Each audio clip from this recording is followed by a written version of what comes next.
Daniella, thank you for being here today.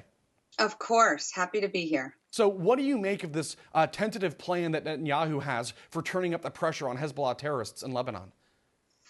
I mean, it makes sense. I think if people were in the situation Israel was, they would say also, when you have rockets fired for over a year, when is enough enough?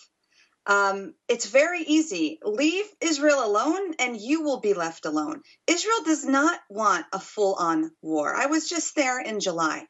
They want their hostages back and they want to live in safety and security. And unfortunately, Israel is put in a position that has to fight a war that they didn't ask for, but has been made possible because of weak leadership in the Middle East. So being pro-America is being pro-Israel, and we must stand by our allies. Yes, absolutely. One thing that was concerning on that note is the pro-jihadi protest that we saw on Monday of this week, the anniversary of October 7th. It's been a full year, as you just mentioned, and I'd like to ask you about your thoughts about that horrific, barbaric Hamas terrorist attack that we just passed the anniversary of.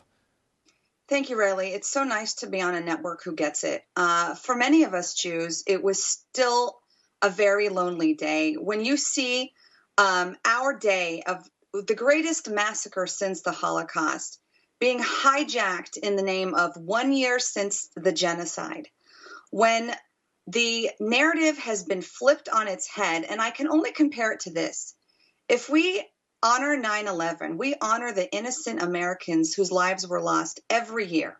They were just going about their lives, they were doing their business, they were going to work, and they were murdered because of an attack on the World Trade Center. We don't have that narrative hijacked for the lives of civilians lost in Iraq because of a war that America did not ask to go into. Yet, when it comes to the Jews in Israel, it's okay to, even on the day, have your opinions about the government, but at least on October 7th, allow for the honoring of the deaths of 1,200 innocent civilians, men, women, and children who weren't just shot dead in cold blood.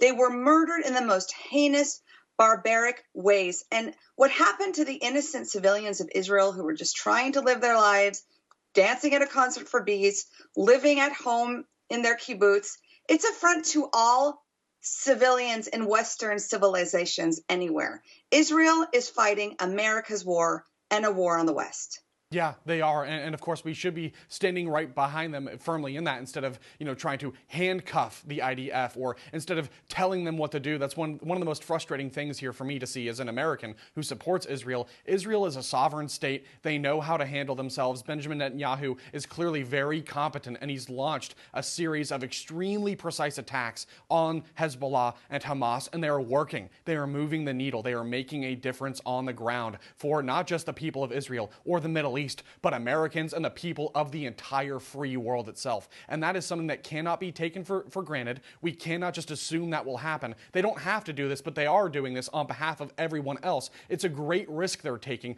Israel is fighting for its life right now, and they're doing a great act for the entire free world and global community and combating disgusting Islamic jihad and political violence and terrorism on the ground. And we're talking about terrorist groups that terrorize their own people. Okay, Hamas, Hezbollah, they terrorize their own people. Arabs, Muslims, Lebanese people, Lebanese Christians, whatever it is. These are barbaric, animalistic people, and you just can't negotiate with that. So when the Biden administration comes in and tries to meddle in that process and tries to tell Benjamin Netanyahu what to do, it makes my blood boil. Why can't we just support them? They know what they need to do. Why can't we just make it known that we fully stand behind them instead of trying to, make it all about us and make ourselves the priority? It's just absolutely bonkers to me. But what do you think about Biden's response as this war is going on? I mean, are you just disappointed? Are you heartbroken? What are you feeling about it? Yeah, it's definitely a mixed message. As a psychotherapist, I look for parallels between our individual relationships and our nation at large. And as a psychotherapist, when I see individuals trying to people please, they end up just making a lot of enemies around everyone. Everyone just hates them anyway, because when you try to please everyone, you please no one.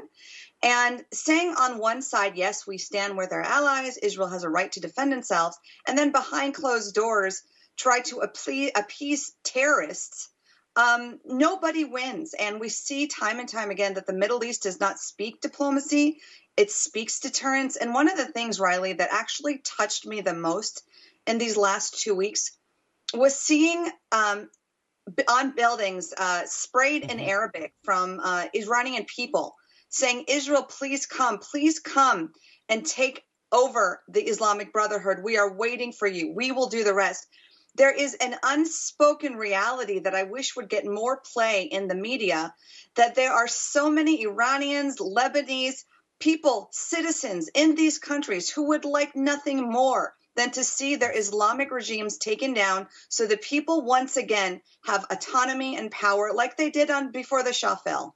Yeah, absolutely. And I think clearly what's going on here, people need to understand the bigger picture of a battle between good and evil, an existential threat that we have in Islamic jihad and combating that. And they need to understand that we all have a vested interest in neutralizing that threat. Doesn't matter if you're Democrat or Republican. As Americans, we should see clearly the bigger picture here when it comes to taking down Islamic jihad and going after the toxic ideology that fuels it, because that's another big part of the question here is once we quash Hamas and Hezbollah, hopefully that does happen here pretty soon, then from there thinking to the next generation, to the future of stability in the region and peace for the Middle East. How can we deter any aggression, any of these terror groups or proxy groups from Iran, and how can we combat the toxic ideology that, as you just said, has now taken root in the American mainstream press, even the AP referring to a terrorist of 30 years as charismatic and shrewd? What kind of a bonkers headline is that? I mean, is there no interest in even being remotely objective? This was a multi-murderer, an evil human being, and they're propping him up as being charismatic. It blows my mind, and I'm extremely disappointed myself to see that from American media. We deserve better. The world needs to know the truth about who the good guys are and who the bad guys really are. Absolutely right. And it's becoming more and more apparent who our allies are. And especially on October 7th, we saw who was standing with us, and we saw who conveniently buried the narrative in the name of oppression. And, you know, I just find it interesting as a Jewish American that Jews are not allowed at the party. DEI is happening, but the Jews and also the Asians don't get invited. Why? Because we're not empowered victims. We don't play the oppressor card. It's because Israel said, you know what? We're surrounded by enemies who hate us. Rather than complain about it, we will create the Iron Dome. We have Hezbollah attacking us. Rather than, you know, have an all-out war, we're going to have such a precise attack on military combatants that militaries will copy from decades to come. This is why Israel is a true ally to America. They share top military technology and protective resources like the Iron Dome. And that's why having an ally in Israel is being pro-America. I hate when people lump in Israel with Ukraine.